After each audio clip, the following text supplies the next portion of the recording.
안녕하십니까. 명품변호사 TV의 조영주 변호사입니다. 좋아요, 구독 꼭 부탁드리겠습니다. 상속 기본 강의 6번째 시간입니다. 오늘 말씀드릴 것은 유류분이라는 제도를 말씀을 드리려고 해요. 유류분이라는 게 뭐냐면 모든 사람들은 자기가 번 재산을 죽을 때 유언을 통해서 유언의 자유라는 게 있어요. 그래서 내가 주고 싶은 사람한테 주든지 사회에 기부하든지 뭐 이거를 선택을 할 수가 있습니다. 근데 이 유언의 자유를 침해하는 게 뭐냐면은 그 상속인들 있잖아요. 이 사람이 죽으면 상속인이 될 사람들은 그 사람이 죽으면 그 사람이 가진 재산들을 상속받을 거라는 기대를 갖거나 아니면 못 살아요. 먹고 살기 힘든데 피상속인이 죽으면 그 재산을 가져서 자기 생계를 유지하고자 하려고 하는 상속인도 있습니다. 자, 이런 사람들의 그러한 권리, 생존권, 그 다음에 상속 기대권을 보장하는 것이 유류분이에요. 네, 유류분. 그래서 뭐 영국하고 미국 같은 데는 뭐 없다고 하는데 많은 나라들이 이제 채택을 하고 있는 것이 이 유류분 제도이고, 그래서 유언의 자유를 침해하는 제도로서 폐지하자고 하는 사람도 많이 있습니다만, 우리나라에서는 1977년도에 어떤 사건을 계기로 유류분 제도가 갑자기 도입이 돼요. 자, 유류분을 받을 수 있는 사람은 상속인이어야 됩니다. 다만 태아는 상속법에서는 태어난 거로 보고 죽으면 그 해제 조건으로 이제 상속인의 지위가 없어지는 거거든요. 그러니까 태아도 유류분 청구할 수 있어요. 그 다음에 대습 상속자도 인정이 됩니다. 대습 상속자는 위에서 상속을 받은 사람이 죽거나 상속 결격이 돼서 한 단계 뛰어넘어서 이제 상속을 받는 사람을 우리가 대습 상속자라고 하는데,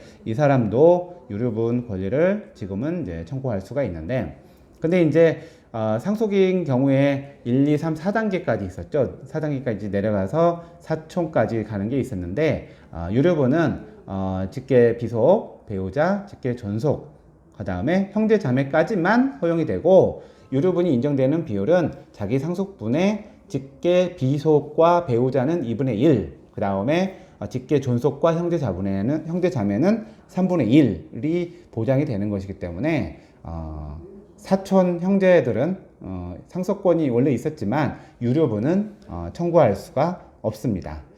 그러면 유류분을 어떻게 그럼 계산을 하느냐의 문제가 되는데요. 일단은 뭐 돌아가신 분의 그 상속 개시, 돌아가실 당시에 상속 재산, 상속 재산.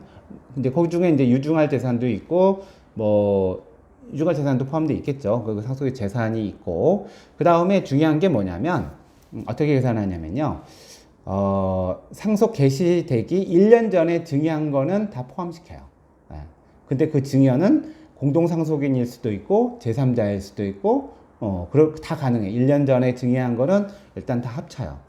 다만 공동상속인이 아닌 경우에는 1년이 넘는 증여가 있을 때는 이 유류분이 모자랄 거라는 걸 받는 사람이 알 수 있는 경우에는 1년 이전에 증여한 것도 합산을 해요. 여기 이제 다툼이 많은 거고요.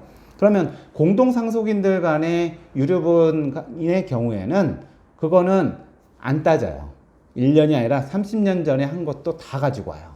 다 가지고 와서 이 증여를 한 것을 다 합쳐요. 합쳐서 이 유류분의 계산의 기준으로 하고, 다만 이제 이 상속법에서 특별한 규정이 있는데, 이제 증여와 유증이 있는데, 일단 유증한 걸 통해서 유류분 침해된 거를 먼저 줘라.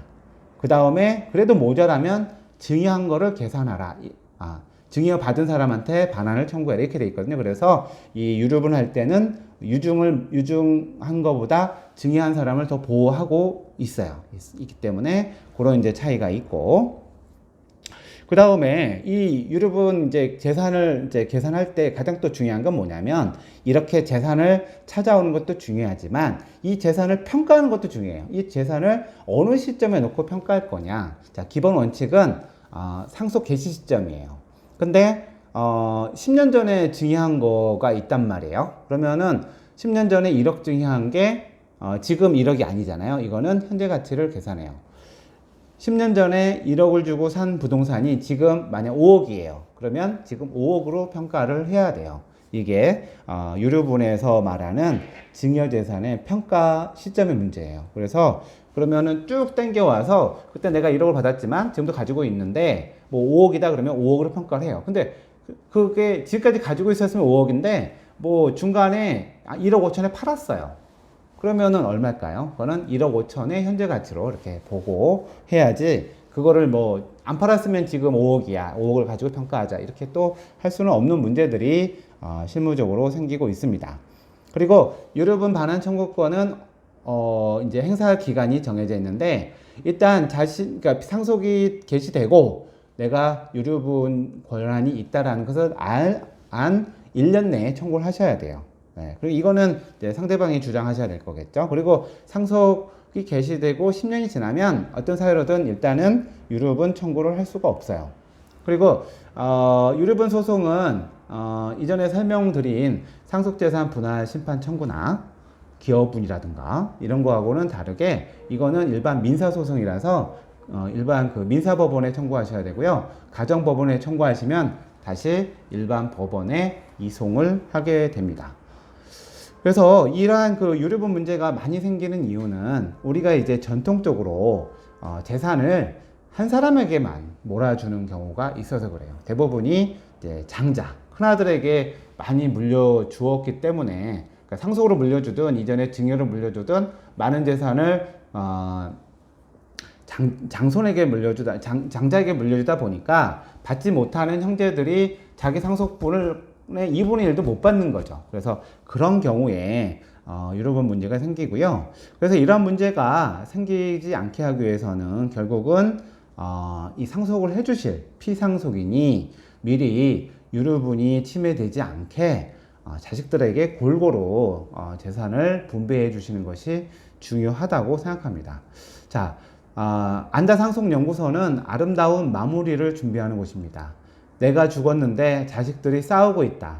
하늘에서 자식들이 명품 변호사, 조영주 변호사를 선임해서 소송하는 모습을 보면 참 아름답겠죠. 예.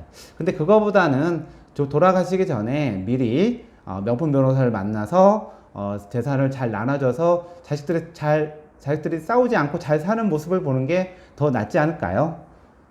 명품 변호사를 돌아가시기 전에 보는 게 저는 더 좋다고 생각합니다. 그래서 이런 유류분 문제 많이 생기고 있고요. 이렇게 자식들이 싸우지 않게 하려면 나눠주는 부모님이 더 잘 하셔야 될 것 같습니다. 자, 오늘 상속 기본 강의를 말씀드렸고 앞으로 계속 상속과 또 증여에 대한 강의까지 제가 꼼꼼히 잘 해드릴 것을 약속하면서 마치도록 하겠습니다. 감사합니다.